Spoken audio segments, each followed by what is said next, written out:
Hello everyone, welcome to today's class. Today we are studying class 7th computer chapter number 1st. Computer, its history. We have done first part of this chapter and today we are doing part 2nd. So without wasting time, let's get started. Different engine. Charles Babbage developed difference engine in 1823 to calculate logarithmic table. The difference engine compare a number of column bearing number of from 1 to n। यानी Charles Babbage ने ये difference engine को कब बनाया था? 1823 के अंदर। किसके लिए? कैलकुलेट करने के लिए टेबल्स को लॉट्स यानी जो नंबरिकल टेबल होती हैं, न्यूमेरिकल टेबल्स होती हैं, उनको कैलकुलेट करने के लिए बनाया। The difference engine compare, difference engine क्या कंपेयर करता था? अ नंबर ऑफ कॉलम्स कितने हैं उनको, bearing number from 1 to n, और कितने होते थे? 1 से लेके n तक यानी अनंत तक। दस 1 decimal number each column could be stored by this machine. यहाँ तक कि जो डेसिमल नंबर्स हैं, जो दशमलव वाले नंबर होते हैं, वो भी इसमें स्टोर किए जाते थे। In this machine the value of a column and n+1। इस मशीन के अंदर एक कॉलम की जो वैल्यू होती थी वो क्या होती थी? n+1 to column n can only be added to produce the new value of n। और यहाँ पे n क्या होता था?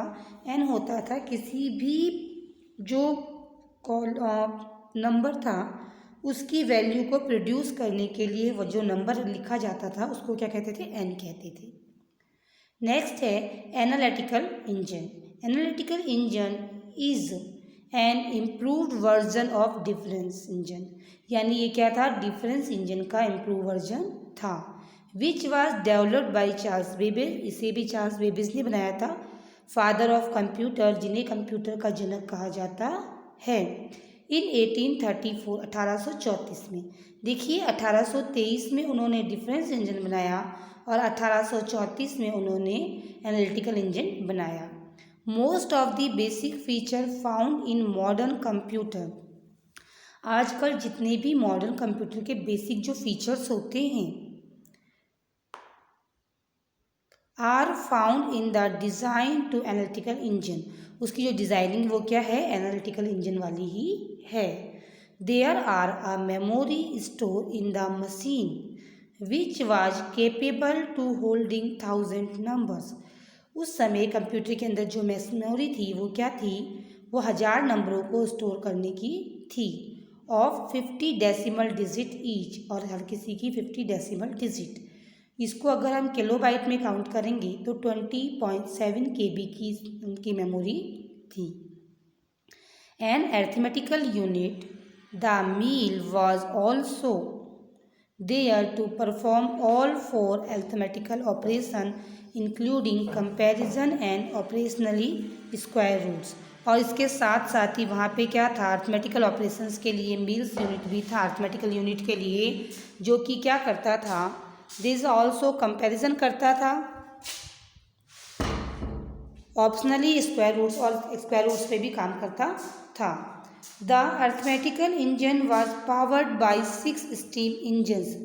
मतलब ये इतना बड़ा था कि इसको पावर्ड किससे होता था? 6 स्टीम इंजन से होता था। There were 2 main part in the store and the mill. इसके 2 मेन पार्ट थे, स्टोर और mill. Because both of this terms are used in the weaving industry. क्योंकि ये दोनों ही किस में काम आते थे? वेयरिंग इंडस्ट्री में काम आते हैं, आज भी काम आते हैं। The numbers were held in the store and in the mill where they were wove into new result. और ये किस लिए काम आते थे? नए रिजल्ट्स के लिए इनको यूज़ किया जाता था। The same parts are known as the memory unit. और इसी सेम पार्ट को क्या कहते थे? MU यानी कि मेमोरी यूनिट कहते हैं। And the central processing unit in modern computer. और अभी करंट कंप्यूटर में CPU जिसे हम कहते हैं, सेंट्रल प्रोसेसिंग यूनिट जिसे हम कहते हैं। The key function of the analytical engine differentiates computer from calculators, i.e. condition statement there. Through a conditional statement, a program achieves different results. The key function of the analytical engine क्या था? Differentiation computers from the calculator, computer को calculator से ये अलग करता था। Examples तो देखिए, कंडीशनल स्टेटमेंट क्या था? Through the conditional statement a program achieve different result, क्योंकि एक ही प्रोग्राम से अलग अलग तरह के रिजल्ट मिल जाते थे।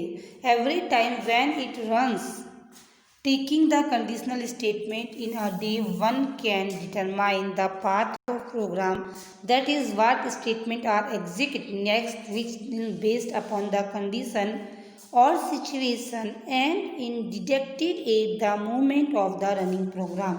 तो ये डिटेक्ट करता था, कैलकुलेट करता था, रिजल्ट बताता था और प्रोग्राम साथ में इस पर चलते रहते थे। नेक्स्ट देखिए, हॉल्थिन अर्डिंग machine. The machine was named after a scientist name. इसका नाम किस पे था? एक साइंटिस्ट के नाम पे, हरमन हॉलरिथ। और साइंटिस्ट का नाम क्या था? हरमन हॉलरिथ। 1860 से 1929 the United state faced a problem in the 1880। 1880 में यूनाइटेड स्टेट ने एक प्रॉब्लम फेस किया, which was related to finding a way of, जो कि किससे रिलेटेड थी? एक तरीका ढूंढने में, of completing the national census के लिए, since the population had increase almost 20 fold, क्योंकि पॉपुलेशन क्या थी? 20 फोल्ड इंक्रीज हो गई थी। Hollerith desk which consist of a card reader, Hollerith उस डेस्क में काम करते थे जो कार्ड रीडर के लिए काम करती थी। Sense the hole in the holes in the card, किसके? कार्ड्स के होल्स के सेंस के लिए। इट वॉज बोथ ग्रेविडियन मशीन यूजिंग पास्कल मैकेनिज्म, और उसी तरह से काम करते थे जो पास्कल मशीन थी। And a large wall of dial, और एक लार्ज वॉल ऑफ डायल था जिसमें क्या करते थे? Indicators to count and display the result of the count, यानी पहले काउंट करते थे और फिर उसके रिजल्ट को दिखाते थे। This new method of data generating and storage was processed with the 3 month, और 3 महीनों में इसमें काम होता था। This was used for the US census in 1819, और 3 महीने इस पर काम करने के बाद उन्होंने इसको किसको दिया? यूएस सेंसन को दे दिया 1890 में। सो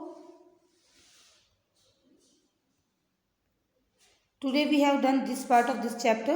Thank you so much for the today's class. We will meet in our next class. Thank you everyone.